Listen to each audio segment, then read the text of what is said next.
Midweek Critiques! Midweek critique examples come from personalized videos that have already been made, with focused advice for that individual. The examples shown here are intended to help you, the public. For a personal critique of your own, head to Patreon. This time on Midweek Critiques. Illustration is theater, and not even dramatically. There are so many drawing and visual storytelling concepts that benefit from the analogy of the theatrical stage.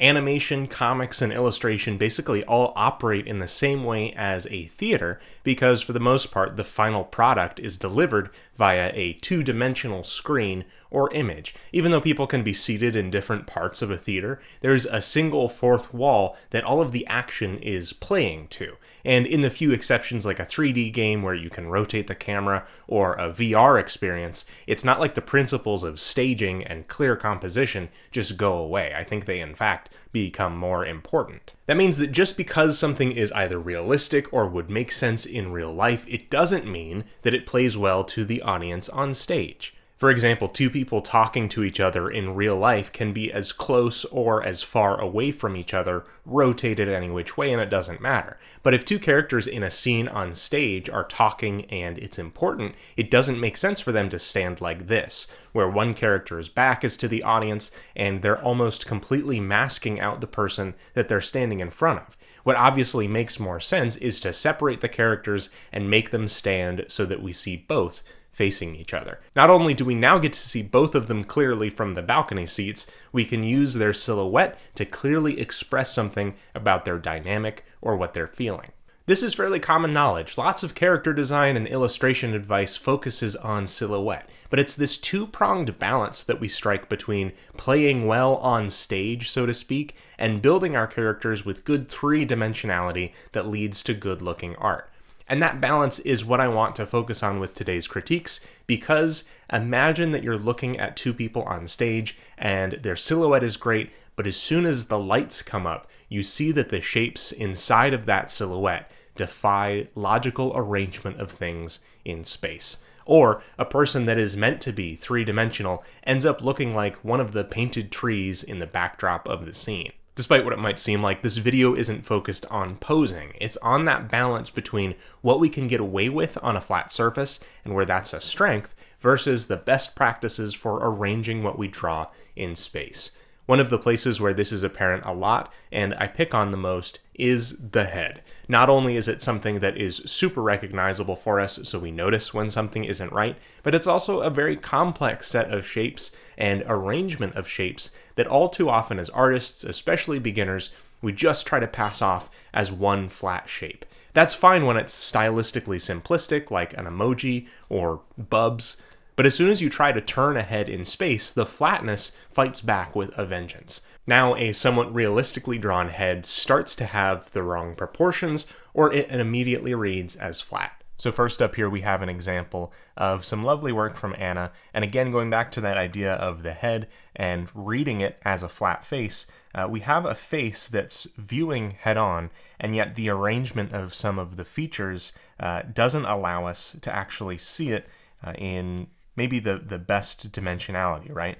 So some of this has to do with the measurements, right, between certain proportions. That's just something innate that we have to practice and understand. But another part of it, too, is understanding the depth of some of these items, right? So the ear, just sort of being on the side of the head, actually widens out the head more than we might want to. If we treat the entire head as a sphere, right, we aren't planing down the side of the head in that sort of boxy way that the head is arranged. And again, going back to the staging, right, the silhouette that's being made, here's a pose where there's a lot of different things happening, a lot of dynamic energy to the character. We have cloth moving, we have an upward motion of the character, but some of that is actually lost in the silhouette based on the rotation of the character, where these things are in space. If we were just to look at this as a black silhouette, there's a lot of things that we might not understand.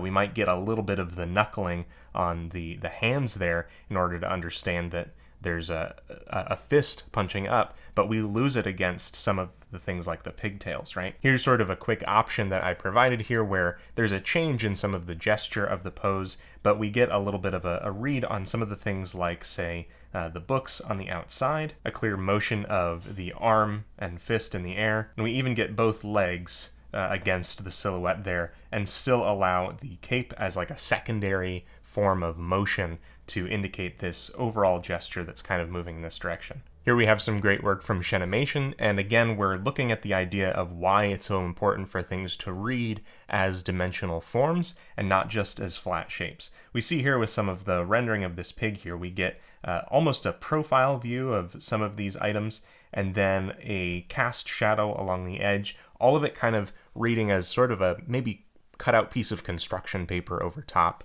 of this the rest of this body. The same with our head here. Again, understanding some of these proportions of all the different structures is going to help us build out a better, more convincing head that can lead to more appeal. We're not trying to get perfectly correct heads every time that look exactly the same or cut and paste at all. It's just a certain amount of innate sameness, right?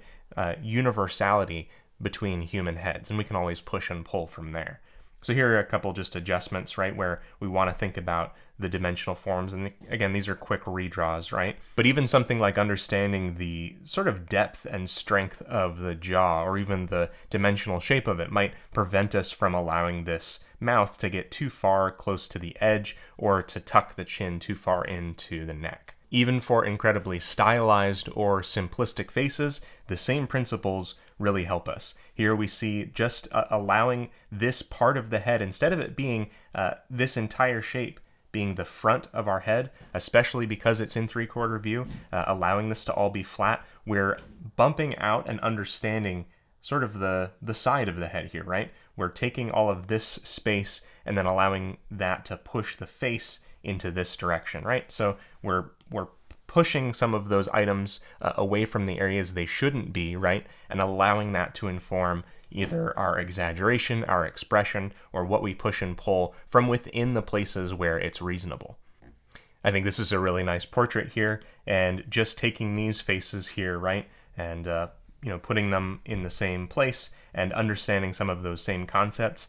Once we have this good mental model, it doesn't have to be a ton of detail that we're building up. The point really isn't detail, it's about having a mental model. Of course, we don't want to just repeatedly say phrases like good silhouette, like a robot, without really understanding why we're doing something, because there are cases where it's just impossible for us to get a good read. But almost always, there's some value to be gained from checking the silhouette of an image that we've already created or are in the midst of creating. Here we have some more work from Seagull, who's making immense progress over the last couple months, so we're just going to pick on him a little bit. Let's bring up a silhouette here of this image and see what we could do differently.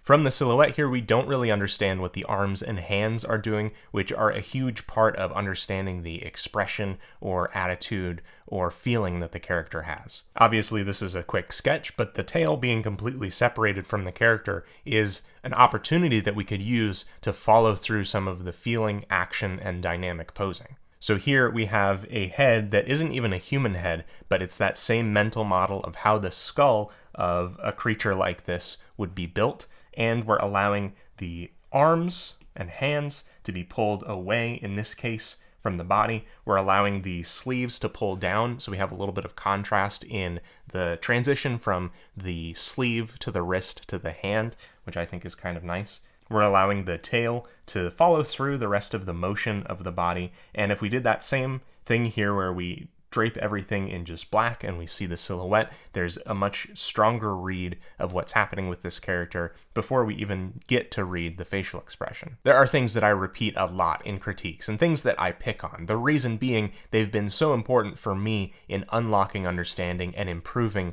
my own work. It's so important to bounce back and forth between these two ideas as we're creating an image or a character. Is the silhouette clear and clean? Does it read well? Is there an energy to it? Can we understand something about the shape, and is there an expression to it? But also checking the forms. Is it created in some kind of logical 3D space to a degree? Do we understand something about how it's oriented in space, and could we rotate it without breaking it? That's it for this midweek critique. You can get my course, Learn Character Design, over on learncharacterdesign.com, and of course get a critique of your own over on patreon.com/bageldenizen, where we also have Biko's Backpack, which is a monthly delivery of new original art in your mailbox. You can follow me at bageldenizen on Instagram, Twitter, Twitch, and TikTok. Thanks so much for watching, and have fun creating.